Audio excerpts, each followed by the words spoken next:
that's better.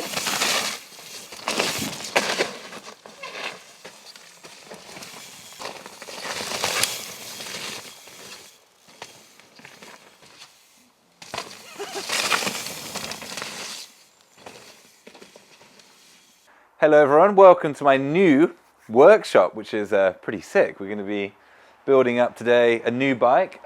This is my new Polygon Siskiu N9. It's my 160mm sort of bigger enduro bike. So the last bike we built was the T8, which is 140mm travel, and I set it up to do bar spins and got it really small to do tricks. This one, however, is a bit longer travel, bit longer sort of frame as well. I got this one in a large, and I'm actually going to build it up as a 29. So this is the 2021 version. And you can see the paint is super cool, super sparkly. And again, I'm going to set it up as like a more big mountain, heavy duty kind of enduro downhilly bike. Let's get to it. So I'm going for this coil shock. It's a fast suspension enduro shock, super supple, perfect for the big hits and the sort of rooty, bumpy sections that we're going to encounter on this bike.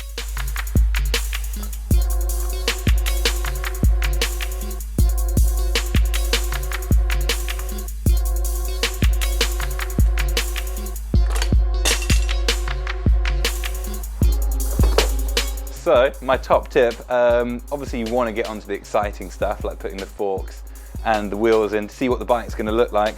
But first of all, you should really get the cables through, and the brake hose as well is always a good idea, because it's probably similar on all bikes, but on these Polygons especially, you thread it up through there and then you use your finger in there to poke it out the hole is the easiest way. And obviously if the forks are in there, you can't poke it through. So I'd recommend always doing all your cables and boring stuff first, then you can get on to the good bits.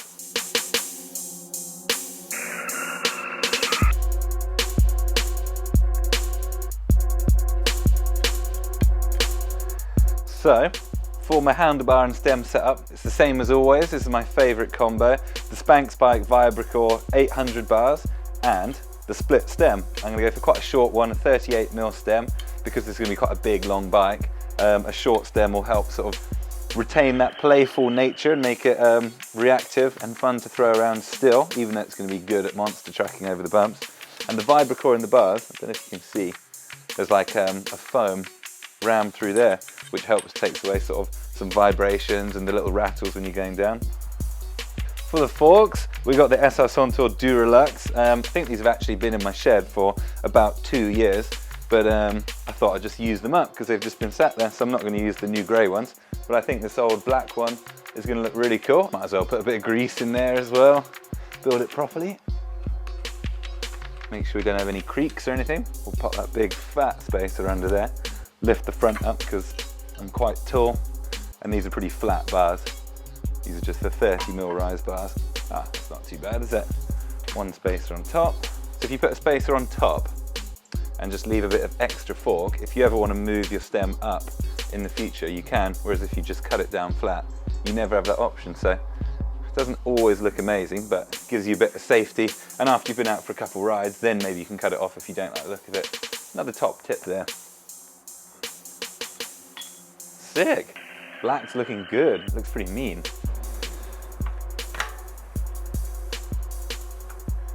And make sure it's the left brake for the back. There we go. Do that up kind of tight. You have to squash the little olive in to create a seal. Not too tight, you don't want to smash it. There you go, perfect. Maybe a bit long, but that's going to do. There we go, brakes are on.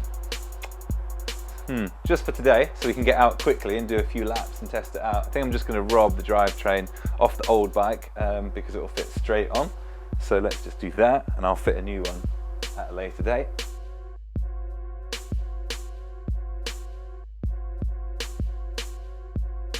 So we just swapped the old drivetrain straight across, which is amazing. It fits straight on and we know it works. So we've got Shimano XT cranks and XT 12 speed on the back there. Brakes are on. Next up, we're just going to put some wheels in. The only set of 29s I've got is actually the set I had when I made the 27 versus 29-inch wheel video. And they're still ready and built up. So I'm just going to pop them straight on. We know again they're going to fit, which is good, and all aids in getting out riding quicker.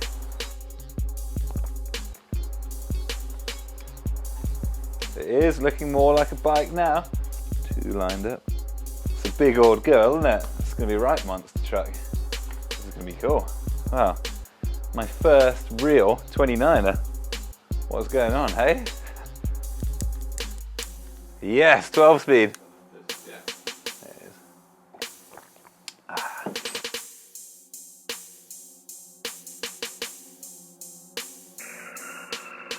Cool. We'll do the gears later. Brake works too. So yeah, bike's on its own 2 wheels now, looking good. We've just got to put the pedals on. CA's cleaned the wheels up so it looks nicer for pictures and stuff. And then I kind of just need to make sure everything's done up.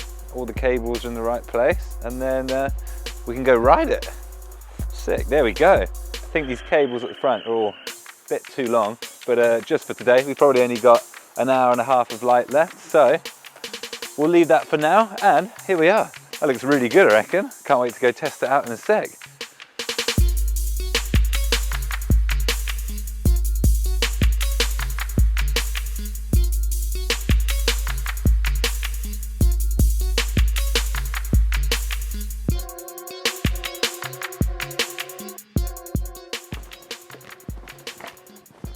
Cool.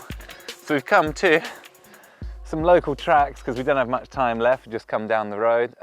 It's quite steep here as well. It's been raining non-stop for about a month. So hopefully there's not too many puddles. And they're really tight as well, which I wanted to test out because it's obviously a big old bike. I wanted to see how nimble it really is actually. So I'm going to try out here. It's got some little sharp turns and should be quite fun on this wet day, but let's get going. We don't have much time. Right, big bike, big travel, big wheels. Let's see how it gets on down here.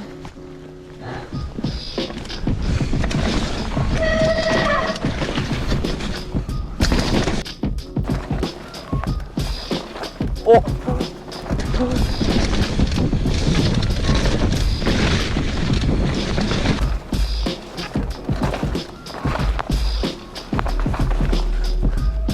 Wow, it was pretty cool. Missed that turn up there and blew my foot off or something, didn't I? But I have to say, well, the grip is amazing actually. With a bit more travel than I'm used to, and slightly bigger wheels, and fatter tyres. These are 2.6, I think. So they don't roll as fast, but wow, they definitely grip down there. Gonna have to go a bit faster and push it a bit more to slide around.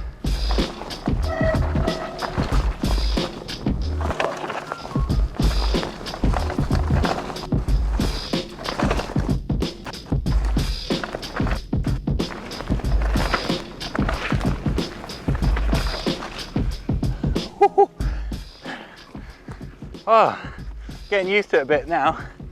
But like I said, this track's super tight and you like jump between each turn and really flick the bike around. And I'm used to the 140 27-inch bike, whereas this one, it tracks so well through the bumps, but it's quite hard to flick. It doesn't feel as fast, but it probably is. Quite quick down there. Fun though, need to get used to it still. Completely blown out, it's gone pushed all the way out. I don't know if it's better to try in there or to try and cut off camera up here. I'm going to try it inside line to start with, see how it goes. Oh, that's better.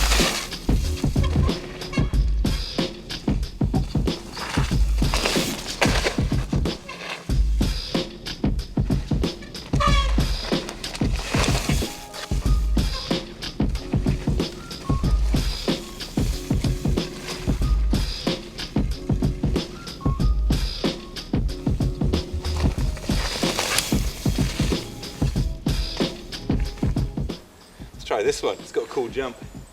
I'll try and jump it as far as I can.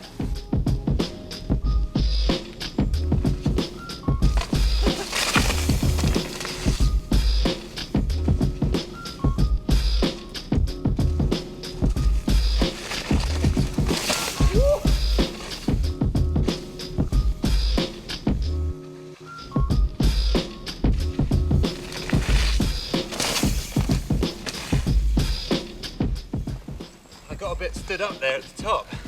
As one thing about this big old bike with big wheels and big suspension, you have to lean it in a lot more. So I don't know if that's a negative or a positive, because it's harder to lean into the turns, which are tight, but it also takes a lot more commitment, which is kind of fun because you're trusting that it's going to grip leaning in. Whilst I knew this definitely wasn't going to be the perfect place for this, because you don't really need all that suspension, but it was still really fun, and I'm really impressed with the grip actually. So I like my new 29er? Yeah, I really do. I think up in the big hills, maybe in the Alps or up in big bike parks, this is really going to come into its own. But yeah, here it had a little bit too much travel, but still really fun. So there we go. Hope you guys enjoyed.